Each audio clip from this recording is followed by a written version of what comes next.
Hello everyone, কাজের ব্যস্ততার জন্য পয়লা বৈশাখে যে ভিডিওগুলি করেছিলাম এডিট করার একটুও সময় পাইনি।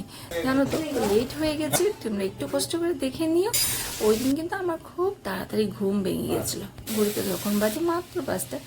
ঘুম ভাঙার পর আমার এই এক অভ্যাস, আমাকে ওই ফুল বাগান বা আমাদের সবজি বাগান ছোট্ট যেটাই বলি না কেন, এখানে আমার প্রথম গিয়ে মাইন্ডটা ফ্রেশ করতে হবে।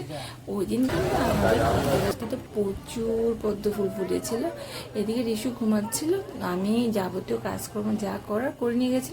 পুরোটা কমপ্লিট করতে পারিনি যদিও, কিন্তু 90% আমি কমপ্লিট করে নিয়েছিলাম। আর এখানে দেখো নতুন শাড়ি, ব্লাউজ, ছায়া সব বের করে নিয়েছি, কারণ আজকের দিনে কিন্তু আমাদের ঠাকুর বাড়িতে যেতে হয়। তা আমাদেরকে আশা করি সবারই যেতে হয়, এদিন ভালো একটা দিন শুরু বছরের। এই দেখো, তারপর কিন্তু স্নান টান করে আমি রেডি হয়ে গেছি। ঠাকুরঘরে এসে ঠাকুরকে প্রণাম করে ফুল দিয়ে এখন চলে যাব কালীবাড়িতে। আমাদের বাড়ির পাশেই ঠাকুর বাড়ি, সেখানে গিয়ে শিব বাবাকে স্নান করাবো, কালীমাকে ফুল অর্পণ করবো, ধূপকাঠি মোমবাতি দেবো।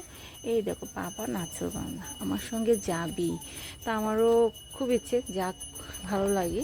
বাচ্চারা ঠাকুরের সামনে থাকবে না, কারা থাকবে বলো? ওকে কষ্ট করেই কুলে নিয়ে নিয়ে আমি শিব বাবাকে স্নান করাচ্ছিলাম। এই দেখো সবাই এদিন আমাদের পাড়ার শিব বাবাকে স্নান করবে, ফুল দেবে, কালীমাকে ফুল দেবে, মোমবাতি টুকটাতে লাগাবে, মানে সবাই তোমরা দেখতে পাচ্ছ। আর এই যে দেখো ছোট্ট বাবা, কি আনন্দ, কি আনন্দ।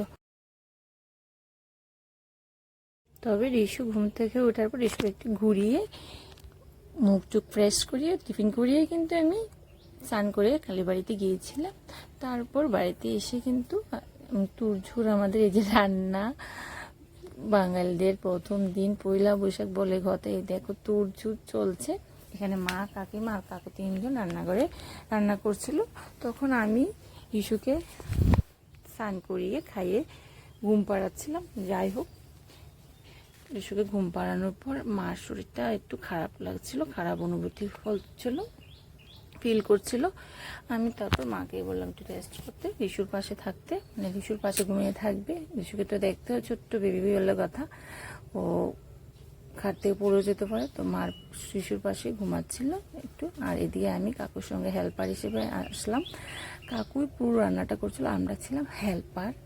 এই কাকুকে এগিয়ে দেওয়া, মশলা পেস্ট করে দেওয়া, সবজি কেটে দেওয়া। তারপর দেখো এই যে মা আবার একটু চলে এলো, ওনারও মন মানছে না। যাই হোক, ফাঁকে ফাঁকে উনিও যাচ্ছে রেস্ট করতে, আবার আসছে। এই তো কথা বলতে বলতে আমাদের কাতলা মাছের ঝুলটাও রেডি হয়ে গেল। এই দিনে আমাদের কি রান্না করা হয়েছিল? কাতলা মাছের ঝুল। ঝুলটা কিন্তু খুব টেস্ট হয়েছিল, খুব সুস্বাদু হয়েছিল। আর এখানে টক, এই টকের ফোড়ন দেওয়া আছে।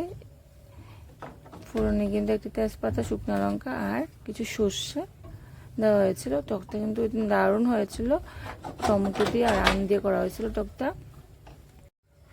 এই দেখো, আর সব কিছু কিন্তু ভিডিও করতে পারিনি, কারণ ছোট্ট বেবিকে সামনে সবটা করা হয়ে ওঠে না। তাহলে কিন্তু আমার মানে সবটা করতে গেলে মানে রিশুর উপরে এফেক্ট পড়ে, ওর অনেক কিছু প্রবলেম হয়ে যায়, মানে ওরটা আমি করতে পারি না। যাই হোক, যতটুকু পারি ততটুকুই করে নিই। অনেক কিছু স্কিপ করেছি, অনেক কিছু। এই দেখো বলতে বলতে টক কিন্তু আমাদের রেডি, কথা বলতে বলতে এই যে একসঙ্গে রান্না হচ্ছে আর কি, খুব তাড়াতাড়ি। আমরা কিন্তু 2 ঘন্টায় আমাদের পুরো রান্না কমপ্লিট হয়ে গেছিলো, কারণ আমরা 4জন ছিলাম রান্না করে তুরচুর। ওদিকে রিশু খেলা করছিল, এদিকে রিশুরও করছিলাম, রিশু স্নান, খাওয়া, ঘুম পাড়ানি। যাই হোক, কথা বলতে বলতে আমাদের কিন্তু পুরো রান্নাই কমপ্লিট হয়ে যাচ্ছে। আর বাকি ছিল মাংসটা। এই দেখো টকও রেডি। আর এখানে পাঁঠার মাংস, 2 রকমের মাংস আনা হয়েছিল। পাঁঠার মাংসটা আমরা খাবো বলে, আর আমার কাকিমণি আবার পাঁঠার মাংস খান না, তার জন্য ওনার জন্য আনা হয়েছিল পোলট্রির মাংস। যাই,